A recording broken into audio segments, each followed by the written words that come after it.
ঈদুল ফিতর গেল, ঈদের রাতে কি পরিমাণ গান বাজছে, ডেক সেট চালাইছে, কেউ একটা ডাক লয় নাই। কেউ বলে না এত আওয়াজ দিয়া কেন ডেক সেট চালাও, ঘরের বাচ্চাগুলো ভয়ে কান্না করে, বন্ধ করো, সাউন্ড কমাও। কিন্তু এমনও মুসলমান আছে যারা বলে কোরআনের আওয়াজে বাচ্চার কষ্ট হয়, তাড়াতাড়ি সাউন্ড কমাও। তাহলে বেঈমানরাও চায় ইসলাম ডুবে যাক, কোরআনের আলো বন্ধ হয়ে যাক। কিছু মুসলমান নামদারিরাও চায় এই জমিনের মধ্যে দ্বীনের আলো বন্ধ হয়ে যাক। এরা জানে নামাজ পড়া ফরজ, না পড়া কবিরা গুনাহ, এরপরও পড়ে না। এত সুন্দর এক রমজানুল মুবারক, মুসলমানের রুহের তাজা করার খাতিয়া রমজানের রোজা। শরীরটা তাজা রাখার জন্য আমরা ভাতের পরে ফল খাই, ভিটামিন খাই। রুহু আমাদের ভেতরে আছে, যেই রুহুটা না থাকলে সন্তান কাঁদবে, আব্বা নাই। এর তোর আব্বার চেহারা, হাত পা যেমন ছিল আগের মতো এখনো আছে। এটা আমার আব্বা না, আব্বার লাশ পড়ে আছে, আব্বা নেই। তো এতদিন তুই কারে আব্বা ডাকছো? এই খোলসটাকে আব্বা ডাকছো, আসল আব্বাকে তো চিনোই না। এখন দেহটা পড়ে আছে বলে আব্বা নাই, আব্বার লাশ পড়ে আছে। তাহলে তুমি আসল বাবাকে চিনো নাই। রুহু, এটার নাম রূহ, এটার নাম আত্মা, এটার নাম মন, এটার নাম কলব। আল্লাহ পাক এই রুহুটা দান করেছেন। এটা তাজা থাকলে পুরা দেহটা তাজা থাকবে। দুনিয়ার বডি তাজার জন্য বিভিন্ন খাদ্য আছে, তাও আল্লাহ বানাইছেন। ওই খানা নিয়ম ছাড়া খাইলে আবার দেহটা অসুস্থ হয়, জ্বর হয়, ঠান্ডা লাগে। আবার এই দেহটা চিকিৎসার জন্য বহু ডাক্তার আছে, MBBS, FRCS, FCPS ডাক্তার, আবার হোমিওপ্যাথিক আর এক লাইনের ডাক্তার, আবার কবিরাজি চিকিৎসা, ইউনানি চিকিৎসা, আয়ুর্বেদিক চিকিৎসা, সবগুলো দেহের চিকিৎসক। আমাদের দেহের থেকে আসল জিনিস রূহ, ওই রূহটাও আল্লাহ পাক বানাইছেন, এটারও খাদ্য আছে। ওই খানাও যদি খাও রূহ তাজা থাকবে, তবে নিয়ম ছাড়া খাইলে রূহটা দুর্বল হবে, অসুস্থ হবে। ওই রূহ অসুস্থ হলে দুনিয়াতে যতদিন থাকো রূহের চিকিৎসা করো, রূহের চিকিৎসা করো, তাহলে রূহ তাজা হবে। রূহের চিকিৎসার ডাক্তারও আছে বিভিন্ন রকম। কিয়ামত পর্যন্ত এই রূহের চিকিৎসার জন্য একদল ডাক্তার জমিনে থাকবে, তাদের নাম ওয়ারাসাতুল আম্বিয়া, নবীর ওয়ারিস, উলামায়ে আহলে হক। এদের একমাত্র কাজ হলো মানুষের রূহের চিকিৎসা করবে। ঔষধ কি? ঔষধ দুইটা, আল্লাহর কোরআন দিয়া, সুন্নতের ঔষধ দিয়া রূহটারে তাজা রাখবে। রোজা রাখবেন, এটা রূহের ঔষধ। নামাজ পড়বেন, এটা রূহের ঔষধ। জিকির করবেন, রূহের ঔষধ। আল্লাহ কোরআনের মাধ্যমে দিলেন, ওয়ানুনাজ্জিলু মিনাল কুরআনি মা হুয়া শিফা, ওয়ানুনাজ্জিলু মিনাল কুরআনি মা হুয়া শিফাউ ওয়া রাহমাতুল লিল মুমিনিন। আল্লাহ বলেন, আমি কোরআন থেকে অল্প অল্প বারবার অবতীর্ণ করেছি ওই জিনিস যেটা ঔষধ। আল্লাহ কোরআন থেকে বারবার অবতীর্ণ করছেন ঔষধ। এরে নবীরা আসেন, এই রূহের চিকিৎসার জন্য আজ উলামায়ে কেরাম দারে দারে ঘোরেন, দৌড়ান। তাবলীগওয়ালাদের মেহনত রূহের চিকিৎসা, পীর সাহেবদের মেহনত রূহের চিকিৎসা। এই ওয়াজ মাহফিলের আয়োজন হলো রূহের চিকিৎসা। রমজানুল মুবারক রূহের চিকিৎসা। কিন্তু এই রমজান চলে গেল, কত আল্লাহর বান্দা আছে এখানেও বসা আছে, রোজা পাইছে, রমজানে রোজা রাখে নাই। কিছু কিছু কুলাঙ্গারেরা বলছে, রোজা রাখবো কেন, ভাতের টান আছে আমার ঘরে। আমরা কি ভাতের অভাবে রোজা রাখছি? আমরা রোজা রেখেছি আল্লাহর সান্নিধ্য অর্জন করার জন্য। রোজার মাধ্যমে তাকওয়া অর্জন হবে। ইয়া আইয়ুহাল্লাযীনা আমানু কুতিবা আলাইকুমুস সিয়াম কামা কুতিবা আলাল্লাযীনা মিন ক্বাবলিকুম লাআল্লাকুম তাত্তাকুন।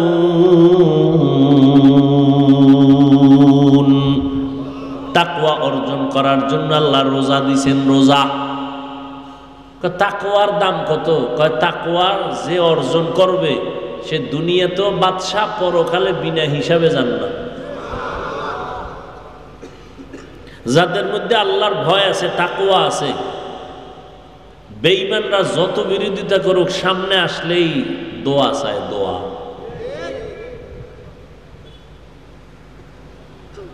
ডাকাত সামনে দাঁড়াইলে দোয়া চায়। তাহলে তাকওয়াওয়ালা চতুর্মুখী দুশ্মনের মাঝে আজ যারা আল্লাহর কোরআন রসুলের সুন্নতের আদর্শ নিয়ে এখনো আছে, এত দুশ্মনের মাঝেও তাদের সম্মান কমে নাই। কমছে? পৃথিবীটারে একেবারে অন্ধকার বানায় দিল করোনা। পুরা জমিনটা একেবারে থেমে গেল, প্রত্যেকের চলার গতি বন্ধ হয়ে গেল।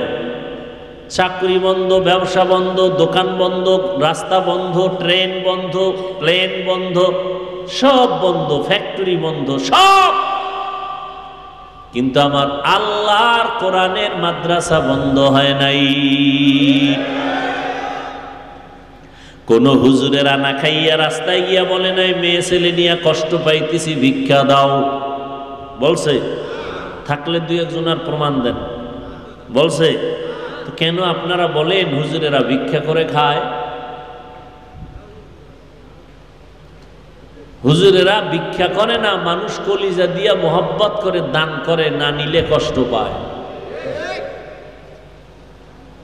রমাজানে ঘরে ঘরে দাওয়াত, ইমাম সাহেব না গেলে কয় হুজুর আমার ঘরে খাইলো না কেন, আর মসজিদে যাব না, মনে কষ্ট। আপনি হারা বছরে একদিন খুঁজেও দাওয়াত পান না, আর ইমামের দাওয়াত দিছে, খাইলো না কেন, এই মনে কষ্ট, এই জন্য ইমামের কাছে যায় না। এ সম্মান টাকা দিয়ে কেনা যায়?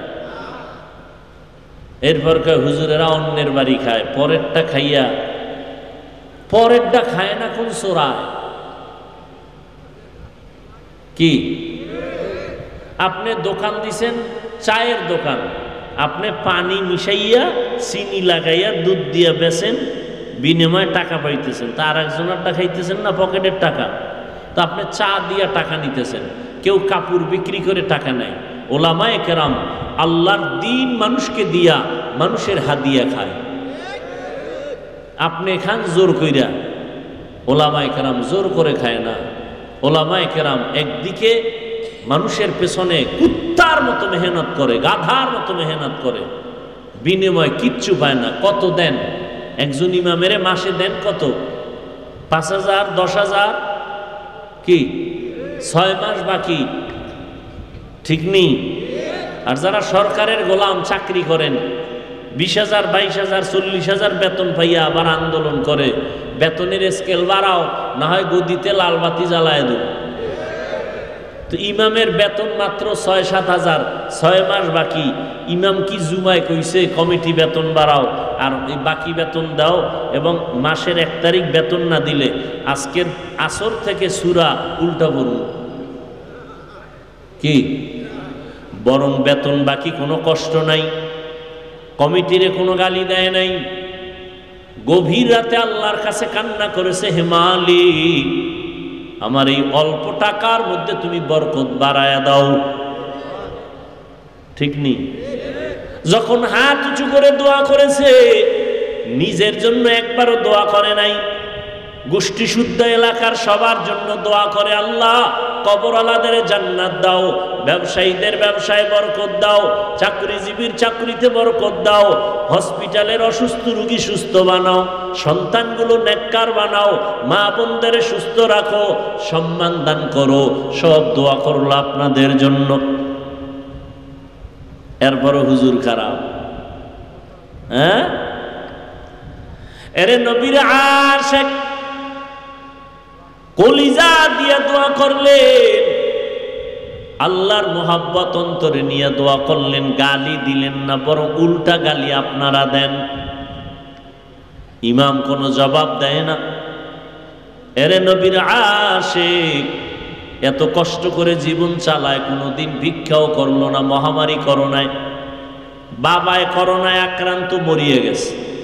এই যুবক, নিজেরে খুব মাস্তান মনে করো না, আর আমগো হুজুরকে বোকা মনে করো না।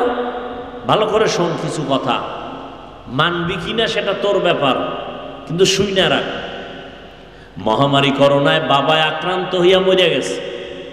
শিক্ষিত সন্তান লোক দিয়া নিজের হাতে ধরে নেয় লাশ, করোনা, লোকেরে টাকা দিয়া, এরপরে বলছে এটারে রশি লাগায় টাইনা রাস্তায় নিয়ে ফালায় রাখ।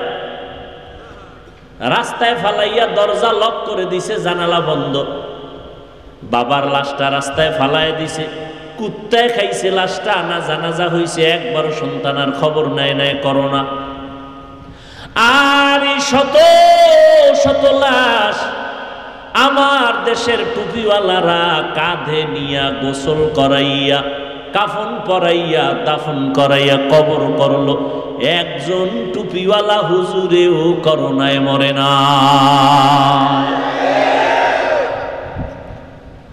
সম্মান তোমার আব্বা দেয়? কথা কয় না। কে দেয়? আল্লাহ দেয় বিদায় দুশ্মনেরাও দুশ্মনী কইরা অসম্মানী করতে পারে না। এজন্য অল্প টাকার ভেতরেও বরকত।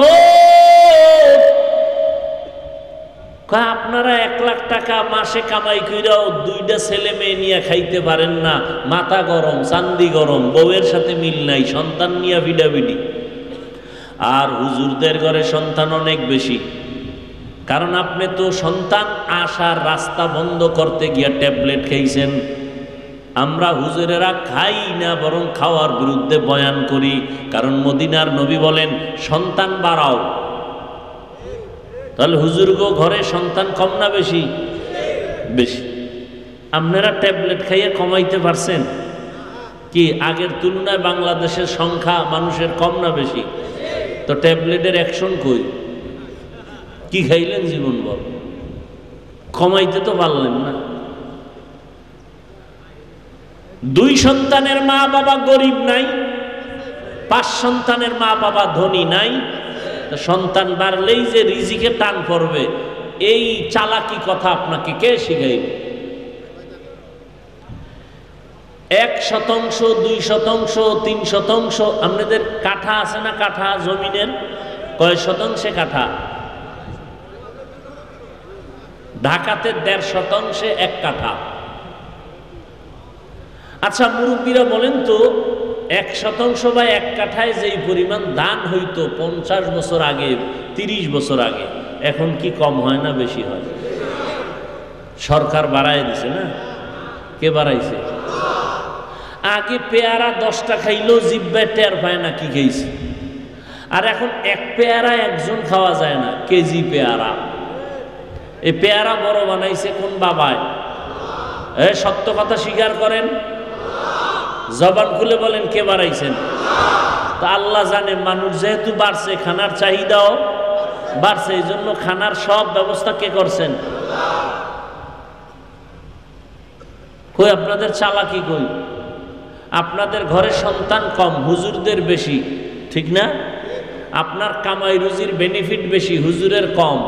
কই হুজুর না খায় মরে না, হুজুরের টাকায় বরকত। কয় কেমন জানেননি? একজনে 3 প্লেট খাইয়াও কয় আরো দে। কি আছে না নাই? আর হুজুরে বাচ্চা বউ মিলাইয়া 1 প্লেট ভাগ কইরা খাইয়াও থাইকা যায়, পেটে আর জায়গা নাই। এর নাম বরকত, এর নাম বরকত। তাহলে একজনের 3 প্লেট লাগলে আপনার ঘরে 10 প্লেটেও হয় না। তাহলে আপনি 1 লাখ কামাই করেও হুতাশা, পেরেশান। আর ইমামের ঘরে 10 সন্তান, 1 প্লেট লাগে না, বিসমিল্লাহ কইয়া টুপিটা বইরা হাত 2টা ধুইয়া সুন্নতি দস্তারখানে যখন লোকমাটা দিছে, দিয়া এক লোকমা খাইয়া খায় লাকাল হামদু ওয়া লাকাশ শুকর, ও আল্লাহ তোমার গুণগান গাইতেছি, তোমার কৃতজ্ঞতা স্বীকার করতেছি। আল্লাহ কয় অল্প খাওয়ায় বরকত, মানুষ 3 প্লেট খাইয়াও পেট ভরে না, তুই 1 প্লেটের অর্ধেক খাইলেই পেট ভরে যাবে। এ বরকত কে দেয়? আল্লাহ দেয়। এই বরকত এখনো আছে না নেই? আচ্ছা দেখেন তো, রমজানের নগদ একটা প্রমাণ, রমজানে ইফতারি টাইম বাকি আর আধা ঘন্টা, পেটে ক্ষুধা আছে না নাই? পানির পিপাসা আছে না নাই? 10 জনে একত্রে ইফতারি করবে, খানা 10টা প্লেটে রেডি, শরবত রেডি, বুট পেঁয়াজু মুড়ি রেডি, আরো অনেক কিছু। কিন্তু পেটের ক্ষুধাটা এত বেশি ছিল, মনে মনে এইরকম ধারণা ছিল, উফ কি দিছে তো আমার একার দরকার। কি মনে মনে কয়, 2 জন যদি কইতো যে আমি আর এক জায়গায় যাই, তার 2 প্লেট আমি পাইতাম, ঠিক নেই? কি পরিমাণ ক্ষুধা বুঝেন। আল্লাহর কুদরতটা দেখেন তো, বরকত কি জিনিস। আজান দিছে, বিসমিল্লাহ কইয়া শরবতের গ্লাসটা টান দিছে, দেওয়া মাত্রই ক্ষুধা নেই, নিজের প্লেটের খানা খাইতে পারতেছে না, এর নাম বরকত। ইয়া ইলাহি तू मेरा माबूद है, या इलाही तू मेरा माशूक है।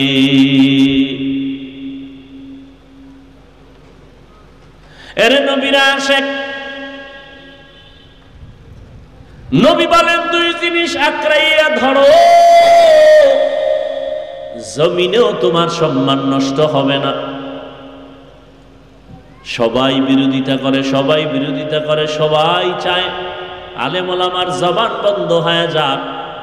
কত আলেমরে ফাঁসি দিল, কত মাদ্রাসায় আগুন লাগাইল, হাজার হাজার আলেমরে মেরে ফেললো ব্রিটিশরা। ভারতে মাদ্রাসায় তালা লাগাইয়া দিল। স্পেনের শহরে মুসলমানদের জাহাজের মধ্যে উঠাইয়া আগুন দিয়া জ্বালায় দিল। হাজারো লাখো কোরআন শরীফের তাফসির পুইরা ফালাইল, নদীর মধ্যে ফালায় দিল। এই রকম ধাপে ধাপে আঘাত অত্যাচার কম করে নাই। কিন্তু এর পরেও তাকায় দেখো, ওদের আঘাতের পরে বর্তমান দুনিয়ায় মুসলমানের সংখ্যা যারা জানেন জবাব দেন কম না বেশি? মাদ্রাসা কম না বেশি? মসজিদ কম না বেশি? তাবলীগের খেদমত বাড়তেছে না কমতেছে? পীর মুরিদির লাইনে সব দ্বীনি খেদমত বাড়তেছে না কমতেছে? বাড়তেছে। কারণটা কি জানেননি? জোয়ারের পানিতে বাদ দিলে পানির শক্তি বেড়ে যায়, ইমানদারের ইমানে আঘাত করলে মুমিনের ইমানের শক্তি বেড়ে যায়। ইসরায়েলের মধ্যে তাকায় দেখো, ওদের অত্যাচারে ফিলিস্তিনের মুসলমানের বড় খারাপ হালাত। আমরা ইফতারি সাহারি খেয়ে কত আরামে দিন কাটাইছি, ফিলিস্তিনের মুসলমান সাহারি পায় না, ইফতারি পায় নাই। মায়ের সামনে সন্তানের জবাই করেছে, সন্তানের সামনে মাকে জবাই করেছে, খানা নাই। এত কষ্টের মাঝেও মুসলমানের বিজয় আসতেছে। ও মুসলমান, আল্লাহ পাক রব্বুল আলামিন এইভাবে দিন জিন্দা রাখবেন। নবী বলেন 2 জিনিস আঁকড়াইয়া ধর। আজও খোদার কসম করে বলি, যার কাছে কোরআন আর নবীর তরিকা যতটুকু আছে তার কাছে ততটুকুই সম্মান আছে। যার কাছে কোরআন নবীর সুন্নাত যতটুকু নাই তার কাছে ততটুকু সম্মানও নেই। এমপি সাহেব দেখা হলে কয়, হুজুর কেমন আছেন, দোয়া কইরেন। মন্ত্রী সাহেব দেখলে কয়, হুজুর দোয়া করবেন। এটা টাকা দিয়া কিনে পাওয়া যায় না? পাওয়া যায়? আমি কি এগুলি গোপনের কোনো কিছু বলতেছি? আপনাদের চোখের সামনে না? ও যুবক, আল্লাহ ইবাদতের জন্য মানুষ পাঠাইছে। তোমার মতো যুবক, নবী কইছে কোরআন ধইরা রাখ, সুন্নাত ধরে রাখ। কিন্তু আমি কিন্তু এই ব্যাখ্যা দিয়ে আপনাকে কই নাই যে নবী কইছে হুজুর হইয়া পাগড়ি লাগাও। তুমি স্কুলে পড়ো বাধা নাই, কলেজে পড়ো বাধা নাই, চাকরি করো বাধা নাই, কোরআনটা ধরে রাখো, নবীর সুন্নাত ধরে রাখো। এই যুবকেরা, তোমার মতো যুবক স্কুলে পড়ে, কলেজে পড়ে, 5 ওয়াক্ত নামাজ পড়ে, মিথ্যা বলবা না, বলো আছে না নাই? আমাকে হুজুর দরকার নাই, তোমারে আল্লাহ জুতা দিয়া ফিডাইব তোমার জাতি বাইরে সামনে রাইখা। এই বেঈমান, তোর মতো যুবকটাই তো কলেজে বইরা নামাজ পড়ছে, তুই পারলি না কেন? বল, তুই নিজে বল, তোর বিচার কি হবে? হুজুর টুজুর বাদ দে। তোমার মতো যুবক র্যাব, আর্মি, পুলিশ, বিডিআর এর চাকরি করে, 5 বেলার নামাজ পড়ে, সত্য বলো আছে না নাই? নিজের বিবেকটাকে জিজ্ঞাসা করো, তুমি কেন পারো না? রাস্তায় গাড়ি চালায়, ড্রাইভারেরা আজান হয়ে গেছে গাড়ি বন্ধ করে যাত্রী সহ মসজিদে নামাজ পড়ে। সত্য কথা মানো না মানো, স্বীকার করো, তুমি পারো না কেন? তোমার মতো যুবক নদীর মধ্যে মাছ ধইরাও নামাজ ছাড়ে না, তুমি কেন পারো না? তোমার মতো যুবক সন্তান কৃষি কাজ করে, নামাজ ছাড়ে না, তুমি কেন পারো না? তোমার মতো যুবক সন্তান কর্মচারী শ্রমিকের কাজ করে, নামাজ ছাড়ে না, তুমি কেন পারো না? ও যুবক আল্লাহর গোলাম, ও বৃদ্ধ বাবাজি, আপনাদের মতো কত বুড়ারা হাতে লাঠি নিয়ে মসজিদে গিয়ে 5 ওয়াক্ত নামাজ পড়ে, আপনি কেন পারবেন না? ও পর্দার আড়ালের আম্মা জানেরা, আপনার মতো বহু মা এখনো আছে তাহাজ্জুদ পড়ে, 5 ওয়াক্ত নামাজ পড়ে, পর্দা করে, স্বামীর মাল হেফাজত করে, নাই? আম্মা জানেরা, আপনারা কেন পারবেন না? ও যুবক বাবারা, ও বৃদ্ধ বাবাজিরা, আপনারাও যে আল্লাহর গোলাম, আমিও সেই আল্লাহর গোলাম। নাকি আপনাদের আল্লাহ আলাদা? কষ্ট হইতেছে? আপনাদের আল্লাহ আমার আল্লাহ, সবাই বলেন। আপনাদের নবী আমার নবী, আপনাদের আমার কোরআন, আপনাদের হাদিস আমার হাদিস, আপনাদের কাবা আমার কাবা, আপনাদের ধর্ম আমার ধর্ম, আপনাদের কালেমা আমার কালেমা, সব এক। বুঝেন, দুনিয়াতে আসছি কিন্তু সিস্টেম এক। শুধু রাজবাড়ি পাংশার এলাকার মানুষেরা লঙ্গি পরে আসছিল মায়ের পেট থেকে, না সব এক? বিদায়ের যেদিন আওয়াজ হবে, আজকে আমি বক্তা হিসাবে কত ভাব, আমি মুফতি সাহেব কত ভাব, আমি চেয়ারম্যান কত ভাব, আমি এমপি কত ভাব, আমি টাকাওয়ালা কত ভাব। মরণের সময় যেদিন হবে, কে ধনী, কে গরিব, কে আলেম, কে বক্তা, কে শ্রোতা, কে ডাক্তার, কে রুগী, কাফনে ঢুকলে সব বাহাদুরি শেষ। সবার মরণকালে কাফন হবে 3টা, মা বোনদের হবে 5টা, কালার হবে আলাদা। চরমনাইওয়ালাদের মরণকালের কাফনের কালার একরকম, তাবলিগওয়ালাদের মরণকালে কাফনের কালার আর এক রকম, সবে। কবরের সাইজটা হবে কারোটা 20 হাত, কারোটা 5 হাত, না সব এক।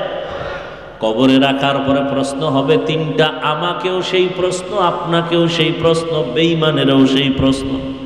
শিক্ষক ছাত্র একই প্রশ্ন, রবের পরিচয় দাও, ধর্মের পরিচয় দাও, রহমাতুল্লিল আলামিনের পরিচয় দাও।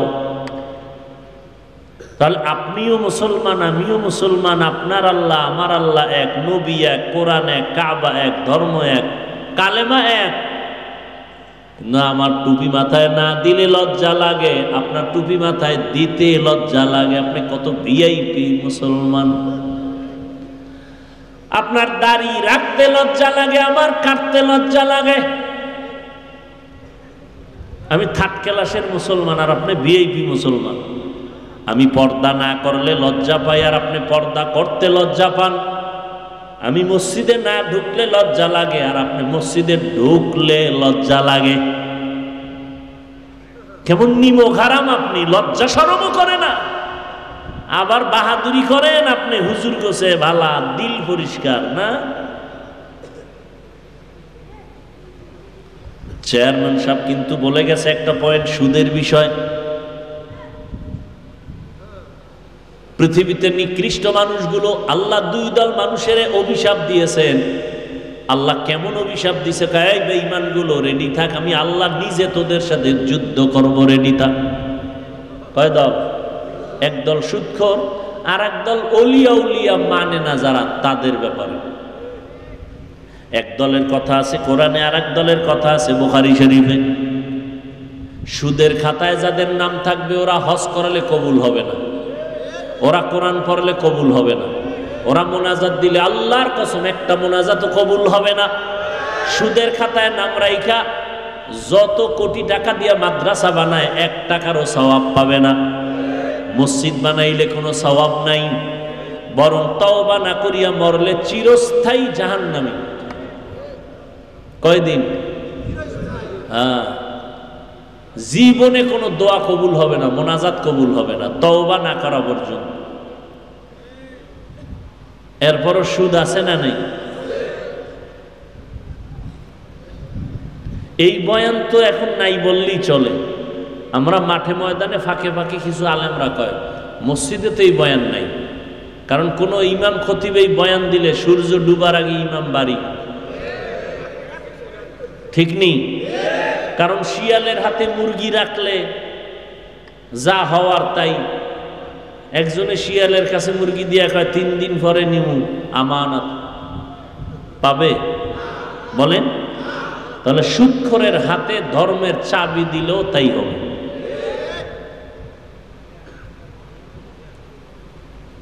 আহা, আমাদের আল্লাহ এক, নবী এক, কোরআন এক, সত্য ধর্ম, সত্য আল্লাহ, সত্য নবী সব মানি। অথচ এই রোজার মাস রোজা রাখে নাই মুসলমান। আবার একদল রোজা রাখছে তারাবি পড়ে নাই, আছে না? আবার একদল তারাবি পড়ছে পুরাটা পড়ে নাই। দেখেননি কোয়ালিটি কেমন? কেউ ভাই আপনি পুরাটা পড়েন না কেন? কয় ওমরে ফারুক রসুলের সাহাবীর সাথে আমার একটু ঘুমের ঘরে দ্বন্দ্ব হয়েছে। আমি নবী মানি, ওমরে ফারুক নবীর সাহাবীরে মানি না। হ্যাঁ, একজনে যদি হাফিজ ভাই আপনারে আমি খুব মহব্বত করি, যা চান তাই দিব, আপনার ছেলেরে আমি 1 সেকেন্ডের জন্য দেখতে পারি না। মহব্বত বাড়লো না কমলো? হ্যাঁ, যারা সাহাবায়ে কেরামদের বিরুদ্ধে সমালোচনা করবে, লেখবে, আল্লাহর কসম 1 বার, আল্লাহর কসম 2 বার, আল্লাহর কসম 3 বার, ওয়াল্লাহি বিল্লাহি তাল্লাহি, সাহাবায়ে কেরামদের ব্যাপারে যারা ইশারা ইঙ্গিতে বলবে বা লেখবে তারা ভণ্ড, তারা বাতিল। তাদের যারা ভণ্ড বলবে না তারাও ভণ্ড। সমস্ত সাহাবায়ে কেরাম জান্নাতি। আজীবনের জন্য ঘরের দরজায় লিখে রাখবেন, সমস্ত সাহাবায়ে কেরাম, কোনো সন্দেহ নাই। আপনার ইমানটা সঠিক না ব্যাঠিক, এর স্কেল হলো সাহাবায়ে কেরামের ইমান। আপনি এত সোজা মনে করেছেন সাহাবায়ে কেরামদেরকে? আপনার ইমান সঠিক না ব্যাঠিক, তার স্কেল কি? সাহাবায়ে কেরামের ইমান। আপনি এত সহজ মনে করেন না। সাহাবাদের ইমানের সাথে আপনার ইমান ঠিক তো ঠিক, ব্যাঠিক তো ব্যাঠিক। কোনো চালাকি চলবে না, চালাকি দুনিয়ায় করতে পারবেন, তবে চালাকির সীমা লঙ্ঘন হইলে দুনিয়াতে মরার আগেই ধরা খেয়ে যাবে। কারণ হাদিসে আছে 2টা অপরাধ যদি দুনিয়াতে মানুষ করে ফেলে শাস্তি মরার আগেই শুরু। এক অপরাধের নাম জুলুম, আর এক অপরাধের নাম মা বাবার সাথে বেয়াদবি। قال النبي صلى الله عليه وآله وسلم اثنان يعجلهما الله في الدنيا البغي وعقوق الوالدين। তো আমি যে কথা নিয়ে বয়ান শুরু করেছিলাম, ইবাদত, নামাজ পড়া ইবাদত না, রোজা রাখা ইবাদত, শুধু এতটুকু না। স্কুলে পড়ো, কলেজে পড়ো, ডাক্তার হও, ইঞ্জিনিয়ার হও, লেখাপড়া করো, সব ইবাদত যদি নবীজির তরিকায় হয়। আর নবীর তরিকা বাদ দিয়ে যদি নামাজও পড়ো, এও গুনাহ। একজনে মাগরিবের নামাজে দাঁড়াইয়া 3 রাকাত ফরজের শেষে চিন্তা করে আল্লাহরে মহব্বত কইরা আরো 2টা সেজদা বাড়াইয়া 4 রাকাত বানাই, বেজোর রাইখা লাভ কি? আল্লাহর জন্যই মোহাব্বত কইরা 2 সেজদা বাড়াইয়া আর 1টা রাকাত বাড়াইয়া জোর বানাইয়া 4 রাকাত পড়ছে মাগরিব, সওয়াব বেশি হবে না নামাজ বাদ? কারণ কি? নবীর তরিকায় ওই 1 রাকাত বাদ না সব বাদ? সব বাদ। আল্লাহ কয় নতুন করে দাঁড়ায় কানে ধর, কানে ধরে নতুন করে পড়। বেদবি করলি কেন? আমার মোহাম্মদ কে জানো তুই? মুসা নবী আমার বন্ধু, ঈসা নবী আমার বন্ধু, ইব্রাহিম নবী আমার বন্ধু, ইসমাইল নবী আমার বন্ধু, সব নবী আমার বন্ধু, আমার মোহাম্মদ আমার বন্ধু। আদম সফিউল্লাহ, ঈসা রুহুল্লাহ, মুসা কালিমুল্লাহ, ইসমাইল জবিহুল্লাহ, ইব্রাহিম খলিলুল্লাহ। আমি ভালোবাসা বাইসা এক একজনের এক একটা পদবি দিছি, কিন্তু হাবিবুল্লাহ কাউকে দেই নাই। কারণ সব নবী রাসূল সব আমি আল্লাহ তাআলার আশিক, আর আমি আল্লাহ নিজে হলাম মুহাম্মদের আশিক। অতএব ওই নবীর তরিকা বাদ দিয়া মাস্তানি করবি, তোর দুনিয়াও বরবাদ, আখিরাতও বরবাদ। সব নবী আমি আল্লাহর আশিক, আমি আল্লাহ কার আশিক? ঠিক তেমনি ভাবে সমস্ত সাহাবায়ে কেরাম মুহাম্মদের আশিক, আর মুহাম্মদ আমার নবী ওমরে ফারুক সাহাবীর আশিক। এবার বুঝেন ওমরের দাম কত। সেই ওমর 20 রাকাত তারাবি সিদ্ধান্ত নিয়ে চালু করাইছেন জামাতে মসজিদে নববীতে। হাজার হাজার হাজার সাহাবাদের মিটিং কইরা আজও পর্যন্তই চালু হয়ে আসছে।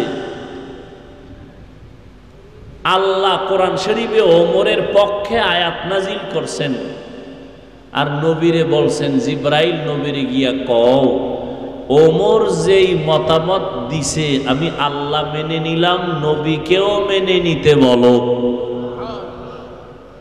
তারাবি না, অন্য বিষয়। তাহলে এবার বুঝেন ওমরকে আল্লাহ কি পরিমাণ ভালোবাসেন, নবীর বন্ধু।